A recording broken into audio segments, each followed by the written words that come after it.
Good afternoon, everybody. I'm Felicia Malelli, and I am the board chair for New Jersey Public Health Innovation PAC. Today, I am joined with Katie Rivera, our board secretary and a co-founder of the board. We couldn't be more excited to be coming to you live once again from our PAC Chat StreamYard studio to bring you this 2022 congressional endorsement of Toby Anderson from District 11. If this is your first time tuning into the PAC Chat, welcome. And if you are a returning viewer, welcome back. Since we are discussing endorsements today, I just wanted to make one note for our viewers that the NJ.GOV endorsement process was developed with a set of standards and integrity. Every endorsement we make requires at minimum that the candidate completes our survey as well as participates in an in-depth board of directors interview. Other factors and considerations are prior voting records of the candidate, if any, their public positions and statements on matters that affect our mission, and more. Ultimately, the NJ.GOV standards are to endorse candidates with transparency, integrity, and measurement without bias, so that you can, when you see the NJ.GOV Gold Seal endorsement, the NJ voter can be confident that this is the best candidate for our collective mission. Without further ado, I have the pleasure of introducing to you congressional candidate Toby Anderson. Hi, Toby. How are you? Welcome. Thank you very much for having me. Of course. For those unfamiliar to the parameters of Congressional District 11, this district includes Morris, Sussex, Essex, and Passaic counties. So, how you doing today, Toby? I'm doing well. Just one minor thing. Sussex is no longer, unfortunately, in the district. Great. Well, thank you for that update. So to make room for Mikey Sherrill, they moved them out. That was the redistricting. You know, it's funny when I knew that, and then when I looked it up, it said Sussex in there. I said, "Oh, okay, that was news to me."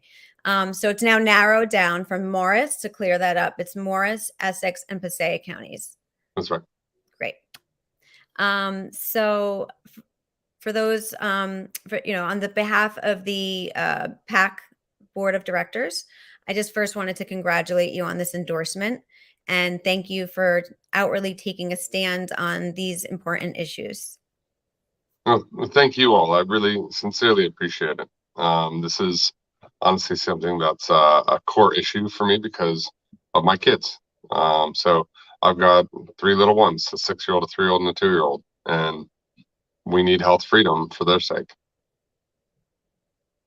Great. So why don't you start off with introducing to our viewers who you are, maybe tell us a little bit about your profession outside of politics, any experience that you want to share with us that pertains to health freedom and parental rights, and how you've been championing this issue thus far. Sure. I'm a 3-tour Iraq War veteran. I've also served here in Morristown in the district in the New Jersey National Guard. I'm the only candidate that's actually served in the district and served the people that way. I was on bridge duty, George Washington Bridge, with my soldiers in Newark Airport after September 11th, and then went over to Iraq. I am also a small business owner. I have a home healthcare company. And so I've seen the impact of the pandemic through the eyes of an employer and through the healthcare lens. I've seen the impact of vaccine mandates, like healthcare worker vaccine mandates that they put through in New York. And they had a pretty bad effect. And that's, ultimately, it's about our freedoms. But a convincing argument for some people who care less about our freedoms is, it ultimately hurts people as well when you do these things. So, and one experience in New York was they put through the healthcare worker vaccine mandate. October 7th, it went into effect for home care workers of last year. On October 15th, I went through about 37 pages of Indeed ads, and the rate for RN was about 50 to 55 an hour. That was kind of on the top end. that went to 60 an hour. In 8 days, 60 an hour was the lowest wage offered on Indeed, and 130 an hour was the top. And there were a lot more $130 an hour offers than there were the 60. It sounds like a great opportunity for a lot of nurses, and I'm sure it was. What had happened was a certain percentage of the workforce was basically was unemployable from that. And then you had a number of institutions that have deep pockets that needed to fill critical positions.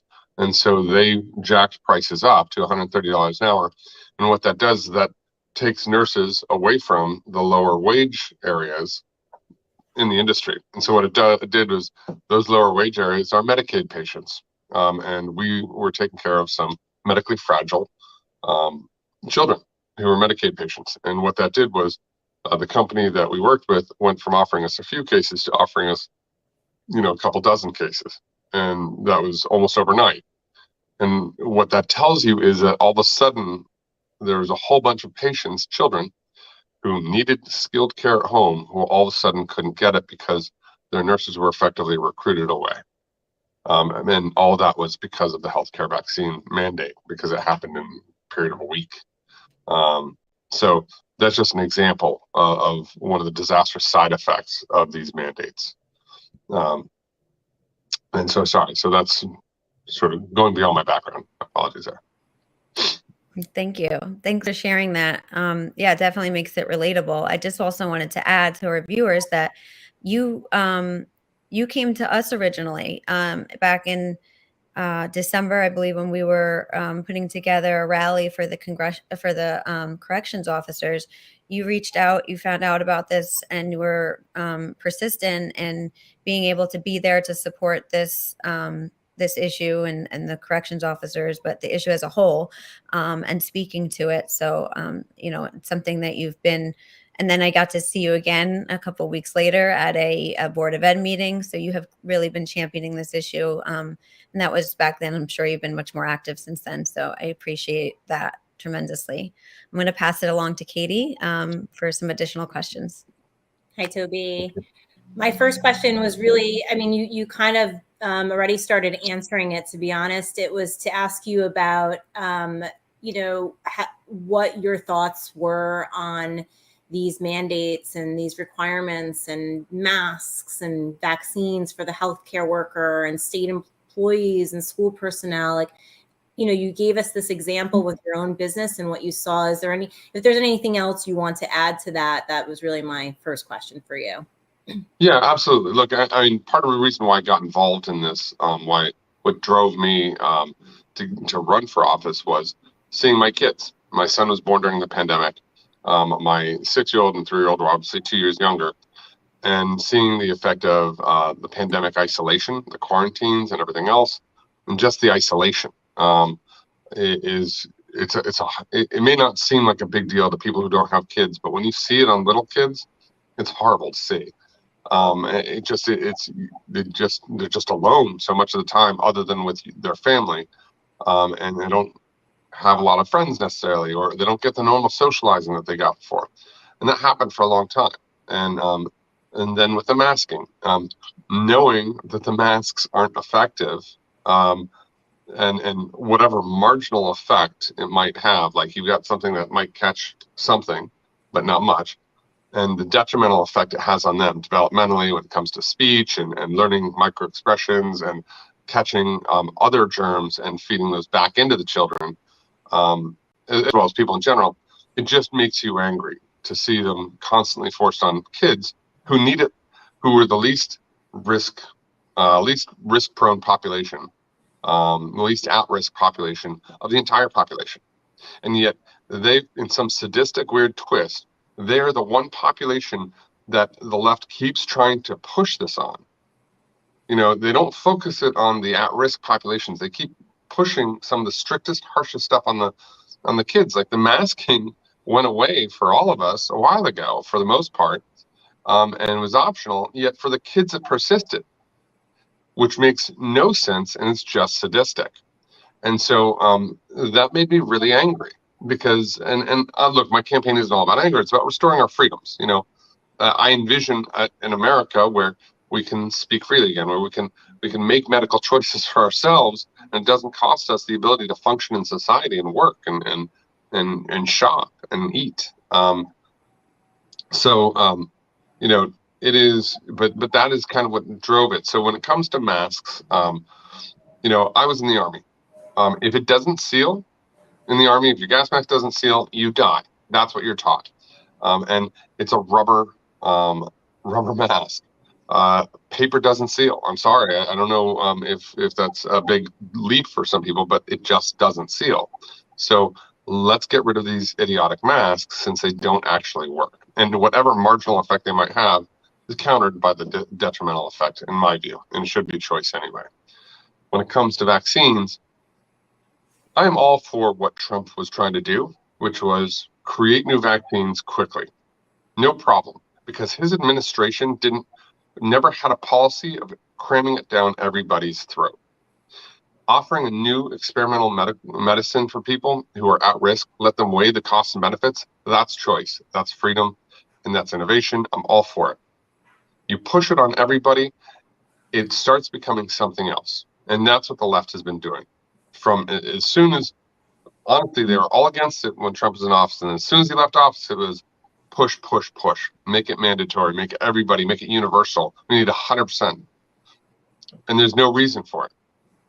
And so, and that was, you know, and that's COVID based. And I know you all have started before COVID. A lot of you are in this since before COVID. But, you know, the COVID vaccine push has educated a lot of us and made more of us more aware of, you know, the downsides, that there are downsides to vaccines, that they do have adverse effects. COVID just happens to be an astronomically higher level of adverse events. But, you know, we need to, and it made me aware of like the vaccine court system. Like, you don't create a special court system to administer cases, adverse event cases and things like that, and personal injury cases. You don't create a special court system to protect companies from liability unless there's a problem there. And so that's exactly what they did in the 80s, is they created the special court system to limit damages, free of liability. Police officers aren't completely free of liability. They have qualified immunity. If you want to promote the business of vaccines because you think it's a good thing and everything else, that's one thing. But you should not ever give people complete immunity, because it leads to reckless, negligent, and dangerous behavior and incentivizes only the money side of things. So the total immunity they have is unconscionable and shouldn't be allowed. What if they have some, you know, level of protection because they want to encourage whatever? That's a different debate. But it also shouldn't be something where what sort of compounds the bad effect of all of that is when you then make the vaccines, they're protected from liability, and now you've made it mandatory on everybody. So now they are highly incentivized to help keep up the pressure to make everybody have to take the vaccines, because before they didn't think that was an option. So there was never this, or there was a push for some universal vaccination, but it wasn't as big. With COVID, these pharmaceutical companies saw, oh wow, we can actually force people to do it. We have no liability, and we can make a lot of money. We've created all of the wrong incentives. And so there's, you know, just based on personal freedom alone, we should never be forced to take medicines. My grandmother was a Christian Scientist, and she had cancer. She chose prayer over her cancer. You know, it was her choice. And whatever negative effect that had on her, that was her choice, because that's religious freedom. Just another thing I want to add about the vaccines is there are a lot of people in this country who are pro-life.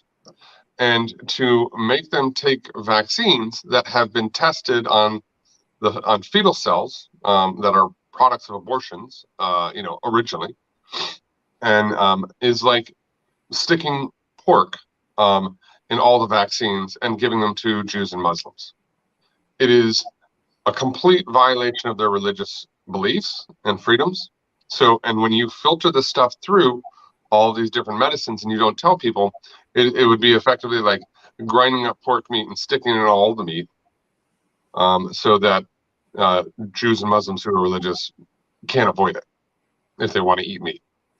And so again, it's an offensive thing to do. They should never have done it, and they shouldn't have forced people to do it. These are issues of personal choice, and especially when they have negative potential effects.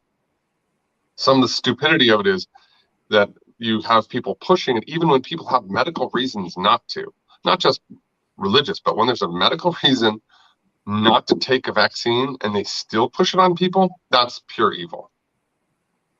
Thank you. Thank you for your thoughts on that. And I agree with a lot of what you're saying. Toby, tell us about what your campaign is like in your district and how you're going to win so that you can get into the general. Sure. Well, we've got a few days left. So accruing more endorsements is one thing to help. Obviously, we're pushing big on digital. We're reaching out directly to people, door to door, going to events, doing phone calls. We are, some of you may be getting robocalls, and we're also doing texts. So we're reaching out in every way we can, and especially in this last few days, doing a big push.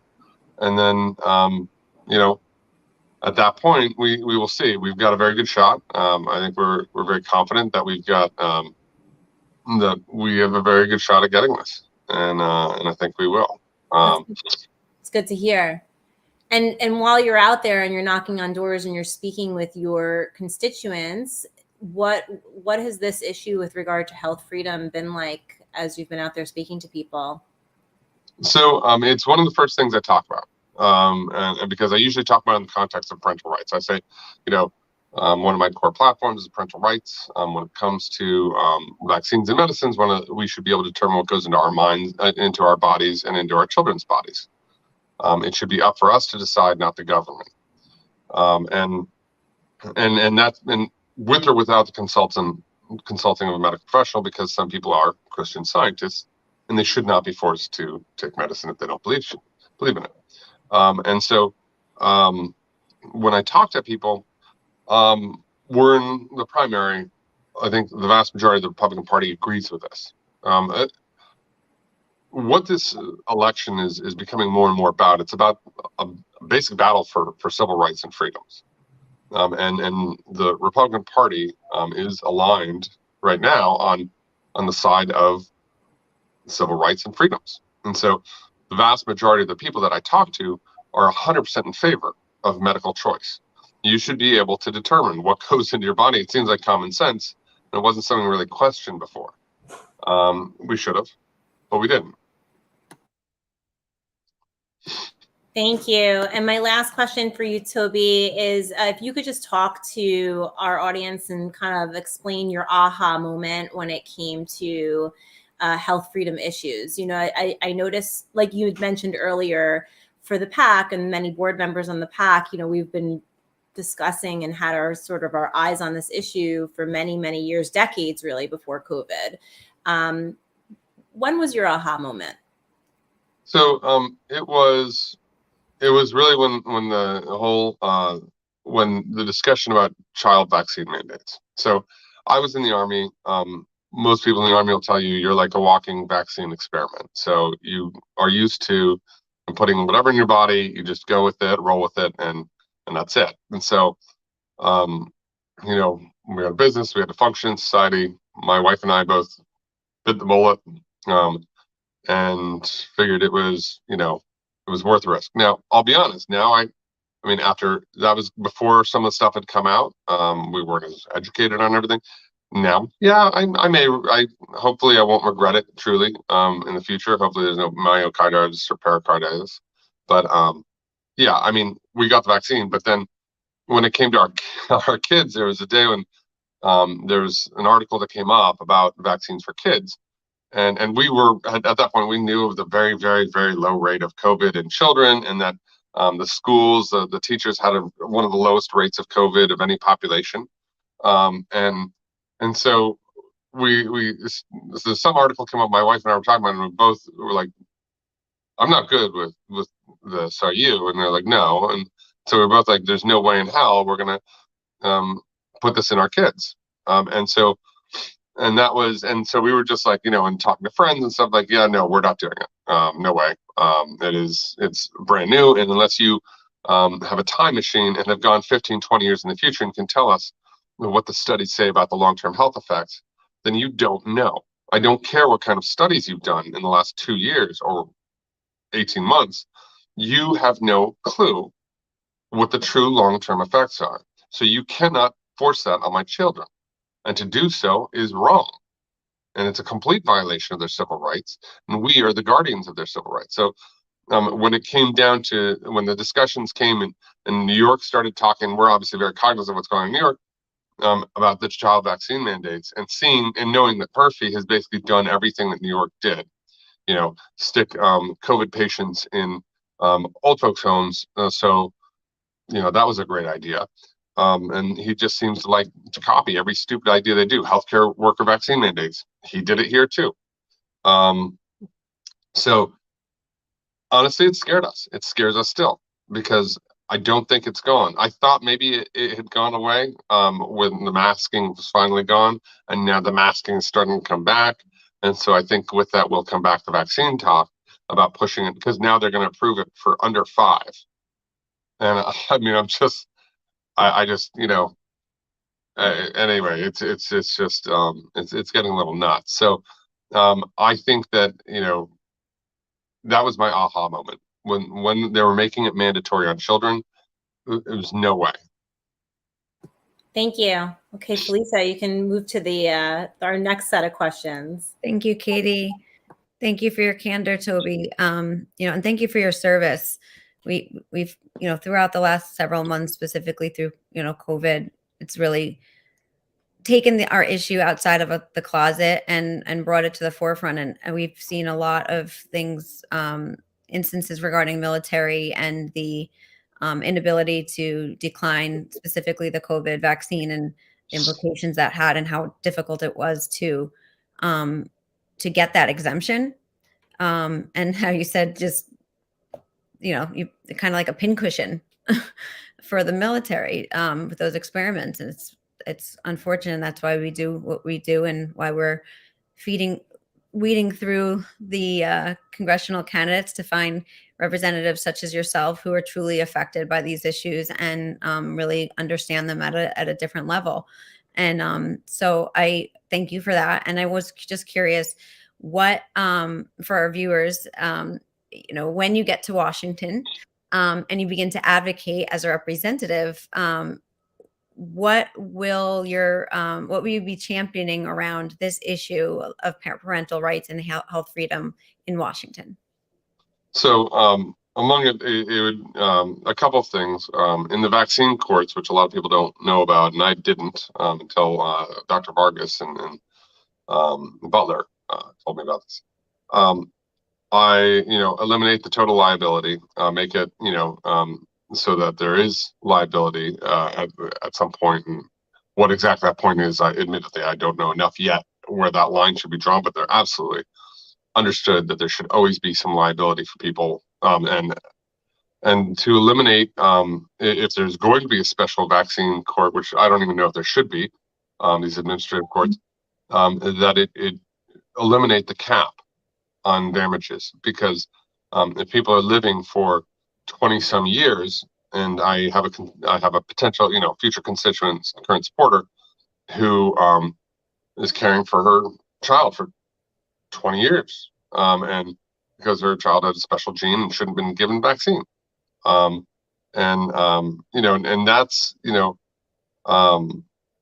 that the current limits, I think it's a couple $100,000. That just doesn't cut it, and so there should be no limits on damages. So that's a couple of things. The other is I'm going to put in proposed legislation. I think we will have a good shot at passing it, because we're going to have a large sweep, and then you're going to have Democrats who are going to be sympathetic to this issue, who aren't hardcore leftists. And so I think with that, we will have a good chance of overriding presidential veto. But basically, it's I've been calling Civil Rights Act 2023, and it's basically to where there's an egregious violation of our civil rights by key decision makers. So if it's a governor or a mayor imposing something on a population or on people, and it's an egregious violation of civil rights, and if it's, then they would then bear personal financial liability. So in other words, you could sue them and sue them personally for egregious violations of civil rights. So just as a police officer who egregiously violates somebody's civil rights ultimately can be held accountable, these key decision makers, politicians shouldn't have total immunity from the effects of their decisions. Okay, and effectively in a lot of ways they do. And so we need to make it easier to hold them accountable when they egregiously violate our rights. And that can also, if it's a board of ed that's pushing it, or whoever the key decision maker is, that person needs to be held accountable so that they're a little more cautious about treading on our rights. Thank you. And I really appreciate that you've thought about this and that you have a direction to move forward with. And you brought up a point. NJ.GOV, as you know, is an independent, nonpartisan political action committee, because what's important to us and the reason we formed is to elevate candidates that align with our mission, because this is a basic human right. So we don't choose party lines. So it's regardless of party lines that we want to support those candidates. And so my next question is that what will you do to encourage representatives, regardless of their party affiliation, to reach across the aisle and to actually affect that type of change? Because we know they're there, and we know that that's what it will take to make this change. So a lot of it is going, I think with a lot of these politicians and congressmen and congresswomen, if they are like, in other words, if it's, let's say, Democrat, obviously it's Democrats, Democrats who are not hardcore leftists and are in a district that leans our way on this issue, those are people to reach out to. If they philosophically have said things that indicate that they're open to it, those are, it's looking for those people, because I'll be honest, there are going to be people, hardcore committed leftists, who there's not going to be a lot of convincing to be done. Now, maybe we can leverage something else to get this. And that's honestly going to be looking at what those things are at that time, when somebody doesn't truly believe in what you're trying to do, but they're willing to vote with you because, there's a trade-off of some sort. That's what happens in Congress. So we're going to be looking for those three things. And that's where I'm going to be looking to, to work with them. I have no problem working with people if they will, if they're going to go our way on a bill, and I don't mind making compromises that are principled compromises and are in line with my principles. Thank you for sharing that. That too shows a lot on your character and your ability to make concessions and ultimately to achieve the goals that you're looking for.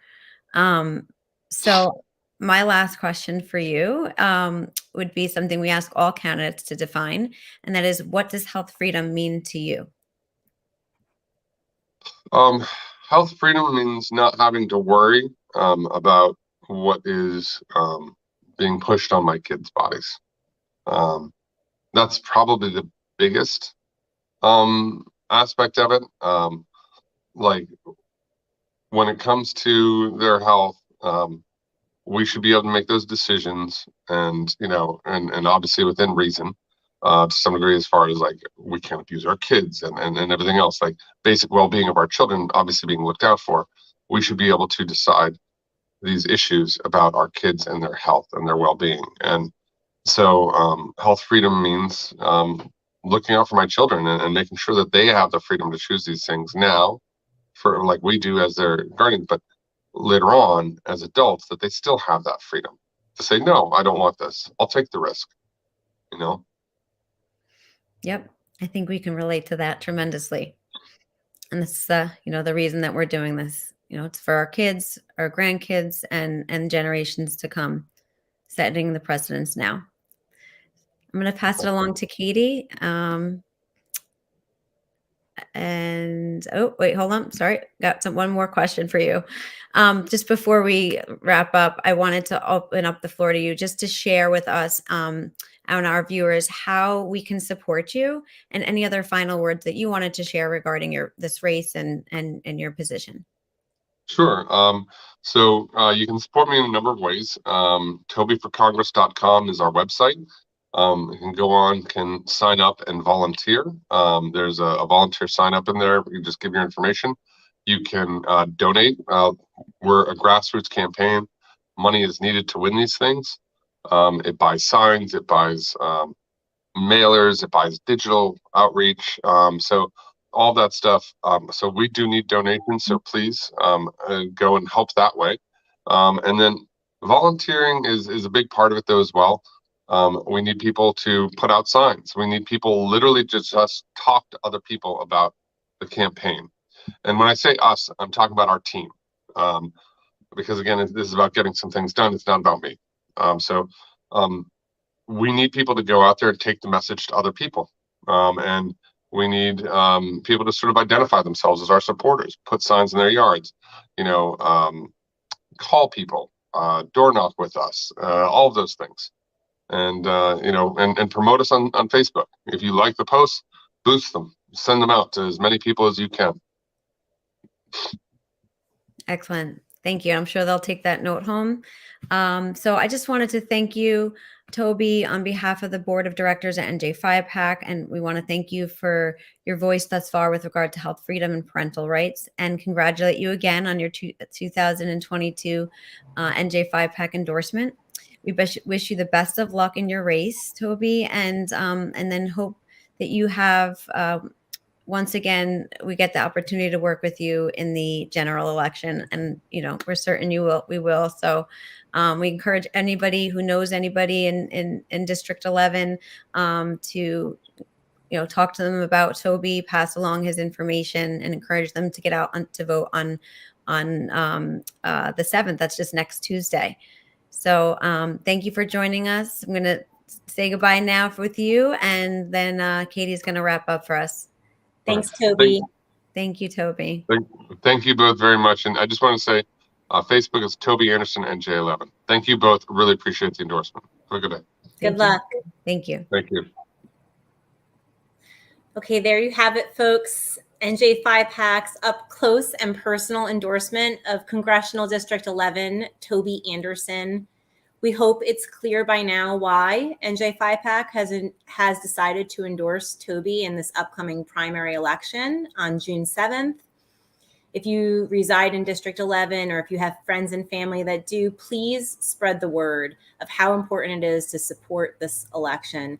And one more note, while we'll all be going out to vote on the 7th, there is early voting that's opened up as of today. So you can find more information for that on our Facebook page. We'll post a link so that you can basically figure out where to go to do early voting. Also, I want to mention, please check out our voter's guide that we've published. You can find it on our Facebook page, on our Instagram page, and also on our website at www.njphipac.org/voters guide. We proudly present our endorsed candidates as deserving of recognition and support as the primary season comes to its conclusion.